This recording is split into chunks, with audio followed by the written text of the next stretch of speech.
اس لیے فضول کے ڈائلاگ مارنے کی ضرورت نہیں۔ اور رہی بات عادت کی، تو میری عادت کبھی نہیں چھوٹنے والی۔ میں یوں ہی تمہارے دل و دماغ سے ہوتے رگ رگ میں بس جانا چاہتا ہوں، تمہاری ہر آتی جاتی سانس میں شامل ہو جانا چاہتا ہوں۔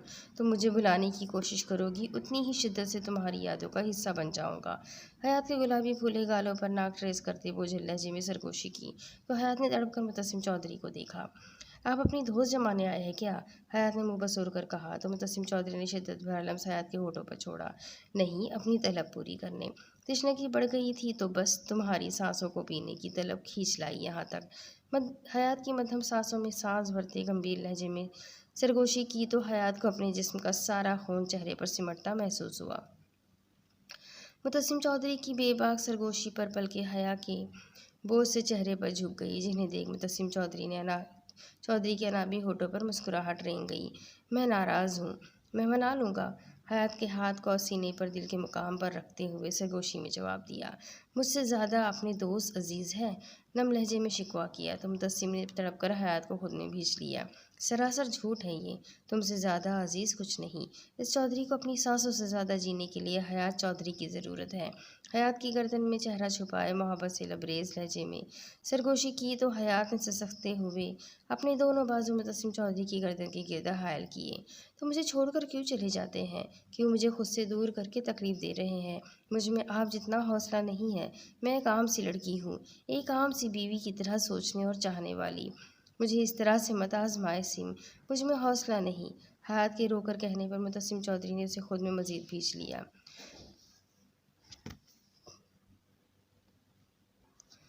چودھری کی جان، بس آخری بار، اب پلٹ کر آؤں گا تو کہیں نہیں جاؤں گا، صرف تمہارا بن کر رہوں گا، تمہارے قریب، بہت قریب رہوں گا۔ متسم چودھری کی بیوی عام نہیں ہے، وہ بہت خاص ہے، اس کی چاہت بہت انمول ہے اور اس کا حوصلہ بھی بلند ہونا چاہیے۔ بس میرا تھوڑا سا انتظار کر لو، میں لوٹ آؤں گا، تمہارے سارے سوالات کے جواب بھی دوں گا۔ حیات کا چہرہ اپنے روبرو کرتے التجائیہ لہجے میں کہا۔ تو متسم چودھری کے پھر سے جانے کی بات سن کر حیات نے غصے سے متسم چودھری کو دیکھا اور چہرے کا رخ بدل لیا، مگر گرفت متسم چودھری کی گردن کے گرد مضبوط سے مضبوط تر ہوتی چلی گئی۔ ناراض ہو بھی آپ اسی لائق ہے سیم، تو پھر تم چاہتی ہو میں اپنی بیٹی کو دیکھے بغیر چلا جاؤں؟ لہجے میں بیچارگی سموئے کہا تو حیات نے خوخار نظروں سے متسم کو دیکھا۔ اپنی مرضی کے مالک ہے، جو مرضی کرے، متسم چودھری کی گردن سے اپنے ہاتھ نکالتے ہوئے غصے سے کہا۔ اپنی مرضی تو میں بس تم پر چلاتا ہوں، تم ناراض ہو تو میں کیسے اپنی بیٹی کو دیکھ سکتا ہوں؟ ناراضگی ختم کر کے اجازت دو تاکہ میں اپنی بیٹی کو دیکھ لوں، مجھے پورا یقین ہے تم یہ حق مجھ سے نہیں چھینو گی۔ حیات کے چہرے پر جھکتے نرم لہجے میں کہا تو حیات نے خود کو پیچھے کھسکانا چاہا، جسے متسم نے ناکام بنا دیا۔ دیکھ لے آپ نہیں ہوں ناراض میں، حیات کے منمنا کر کہنے پر متسم چودھری کے ہونٹوں پر زندگی سے بھرپور مسکراہٹ رینگ گئی۔ ایک ہی جست میں بیبی کاٹ کے پاس پہنچ کر اپنی چھوٹی سی بیٹی کو اپنی باہوں میں اٹھا کر چٹا چٹ چوم ڈالا۔ گول مٹول چھوٹی سی بچی جس کے پھولے پھولے گلابی گال دیکھ متسم چودھری کو اس پر ٹوٹ کر پیار آیا۔ ماشاء اللہ، چودھری قربان اپنی چھوٹی سی جان پر۔ حیات دیکھو، یہ تو بالکل میرے جیسی ہے، اس کے بال، میری گڑیا کا چہرہ، سب کچھ میرے جیسا ہے۔ خوشی سے لبریز لہجے میں حیات کے قریب بیٹھ کر اپنی بیٹی کے چہرے کے ایک ایک نقش کو محبت سے چھوتے ہوئے کہا تو حیات نے مسکرا کر متسم چودھری کی گود میں منہ بناتی اپنی بیٹی کو دیکھا، جو متسم چودھری کے جارحانہ پیار پر منہ بزور کر آنکھیں کھولنے کی کوشش کر رہی تھی۔ بچی نے آنکھیں کھولی تو متسم چودھری تو نہال ہی ہو گیا۔ صدقے جاؤ، میری ننھی سی جان کی آنکھیں تو میری حیات جیسی ہیں، بچی کی آنکھوں کو نرمی سے چھوتے کہا۔ بچی ٹکر ٹکر کرتی خود پر جھکتے کبھی اپنے باپ کو دیکھتی اور کبھی باپ کے دائیں جانب بیٹھی اپنی ماں کو۔ وہ بچی بالکل متسم چودھری کی کاربن کاپی تھی، جب سے پیدا ہوئی تھی ایک بار بھی نہیں روئی تھی۔ جس پر نور بیگم نے بتایا تھا کہ متسم چودھری بھی اپنے بچپن میں نہیں روتا تھا، وہ کافی خاموش طبیعت کا مالک تھا۔ اپنی بیٹی کو دیکھ حیات کو یقین ہو گیا کہ اس کی بیٹی نے صرف نقوش ہی نہیں، عادات بھی باپ سے چرائی ہیں۔ متسم نے اپنا دایاں ہاتھ آگے بڑھا کر حیات کو اپنے حصار میں لیا تو حیات نے اپنا سر متسم چودھری کے سینے سے ٹکا دیا۔ مجھ پر یا میری محبت پر شک مت کرنا